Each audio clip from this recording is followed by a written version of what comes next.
कश्मीर पत्थरबाजी कश्मीर में बीते दिनों की बात हो गई है और इसलिए अब पूरा देश उस कश्मीर को ओल्ड कश्मीर मानता है।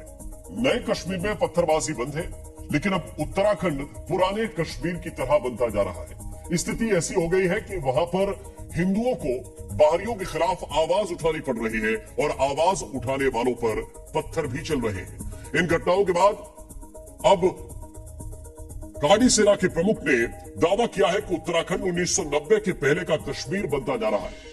काली सेना ने उत्तराखंड से गैर हिंदुओं को हटाने के लिए धामी सरकार को 12 जनवरी का अल्टीमेटम भी दिया है। मस्जिद नहीं हटेगी तो आंदोलन इतना विकराल होगा कि वो कल्पना भी नहीं किए होंगे। उत्तराखंड 1990 के पहले का कश्मीर बन रहा है। आने वाले समय में दो ही चीज होगा, या तो ये इस्लाम भूमि हो जाएगी और या तो ये देवभूमि हो जाएगी। एक संत ने धामी सरकार को बड़ी चुनौती दी है। ये चेतावनी है उत्तराखंड की बदल रही डेमोग्राफी को लेकर। चेतावनी देने वाले संत का नाम है अध्यक्ष स्वामी आनंद स्वरूप। स्वामी आनंद स्वरूप ने उत्तराखंड सरकार को चेतावनी देते हुए कहा कि उत्तराखंड में जिस तरह से हालात बदल रहे हैं, वो उत्तराखंड को 1990 वाले कश्मीर की स्थिति में ले जा रहा है। रोहिंग्या मुसलमानों पर श्वेत पत्र क्यों नहीं जारी कर रही कि अभी कितने रोहिंग्या मुसलमान उत्तराखंड में हैं?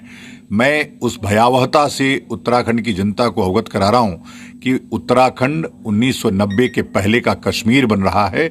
आए दिन जिस प्रकार की लब जिहाद, लैंड जिहाद, थूक जिहाद, पेशाब जिहाद की घटनाएं घट रही हैं और लगातार हमले हो रहे हैं हिंदुओं पे, वह एक सोची समझी रणनीति है।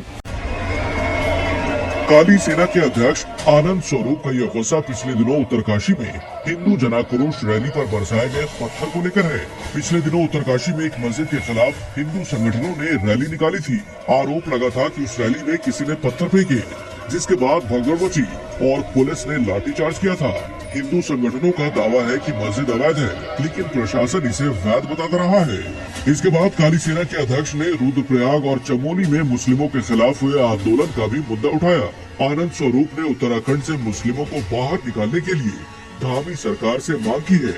उन्होंने धामी सरकार को 12 जनवरी तक का अल्टीमेटम दिया है और ऐसा नहीं होने पर राज्य सचिवालय के घेराव की चेतावनी दी है।